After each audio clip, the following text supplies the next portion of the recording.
Hey, what was the band, just for, because I'm half brain dead right now, what was the band where you mentioned them earlier and I've seen them live, and if you remember, I was just totally flipping out on your set. What was the band that you guys wore the hoods?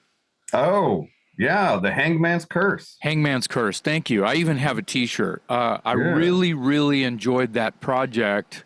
yeah, It seems that you only did a handful of shows, yeah, but I yeah. believe that you had some material. Didn't you have a I record?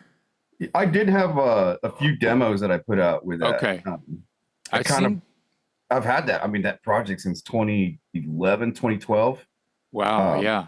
and I still haven't put out a full length with that. You So, played Iron Fist Fest with yeah, Igniter, and Vesperian played, I think, as well. I want to say they did. Yeah. Yeah, and I think that was the one with Hellstar, hmm maybe Aggravator,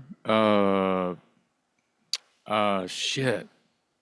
Some like three Houston bands. That was at Texas Mist. I know It that. was at Texas Mist. Yeah. Maybe Militia played. I want to say maybe Militia played too. Yeah, I think they did. I think they played outside. And you guys played outside. Hangman's Curse.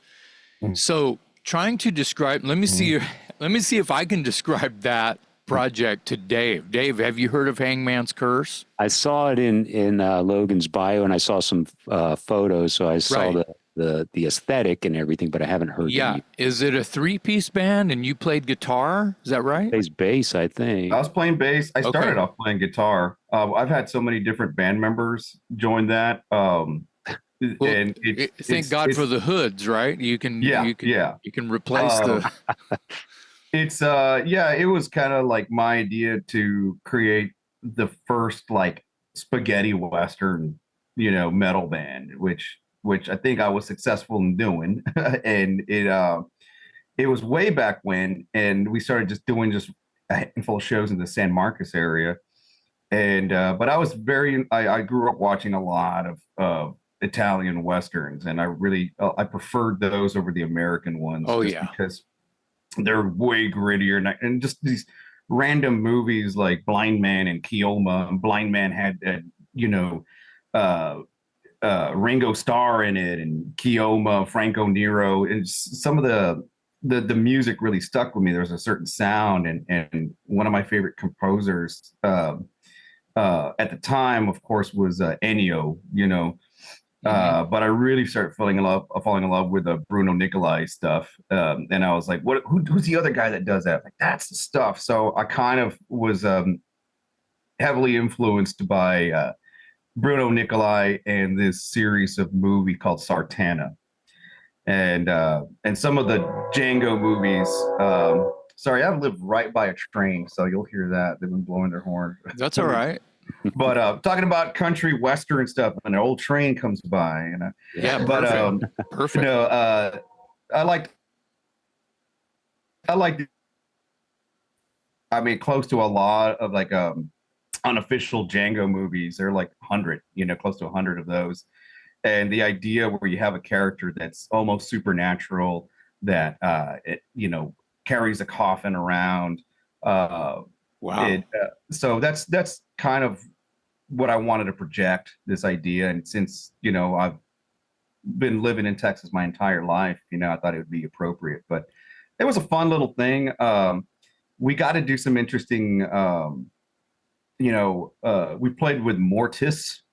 Mortis, Okay. Yeah. uh, and that was a fun little set because they didn't. His stuff is all keyboards, and we got to play, and we're doing this weird spaghetti western doomy stuff, epic doom stuff.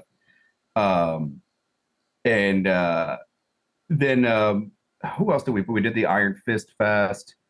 I'm thinking about notable shows. Right. Um, and a few other ones. I want to say that we were supposed to do some with War Beast back before Bruce had gotten real sick, Hmm. so and he was a Well, fan of that project too. the So the point I was making was that it was just it quickly became one of my favorite. Yeah, I was trying to make it trend, and And I Oh, thanks. yeah, I was running into the venue, into the inside at that Iron Fist Fest and pulling my friends out. You got to come see this shit right now.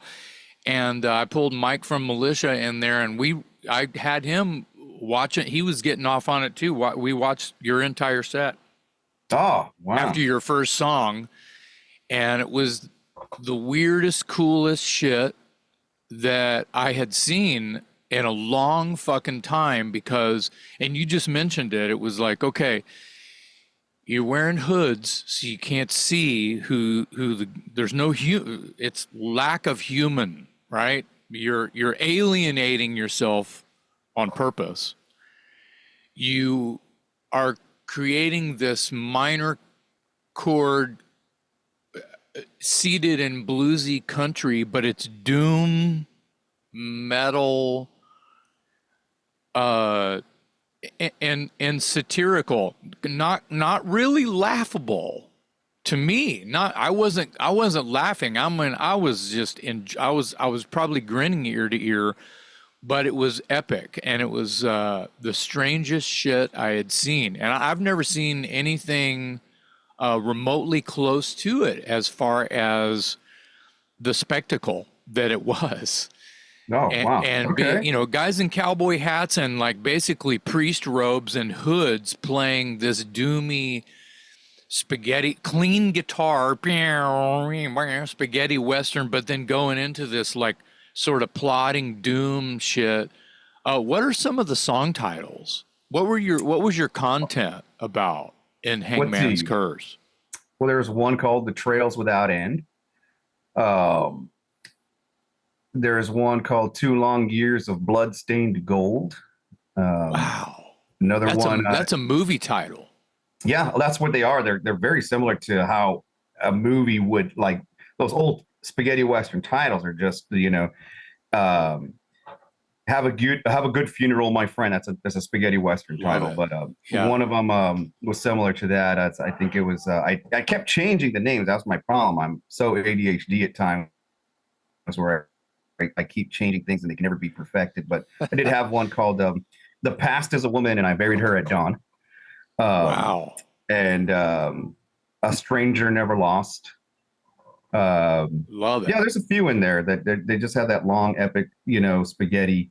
I think something Beware for the Hangman is Coming, something like that. There was just things that I can't remember off the top of my head, and they're my songs. It's funny, but yeah, I strove for that idea. But I would change them so often because I was trying to reach that point where I'm like, this is what it is. And I think when you saw it, that was kind of like the peak of what it was supposed to be. And then after that, we really didn't do too much. Pandemic hit, and it was just like, let me focus on other things, and joined Vesperian and put that on the back burner.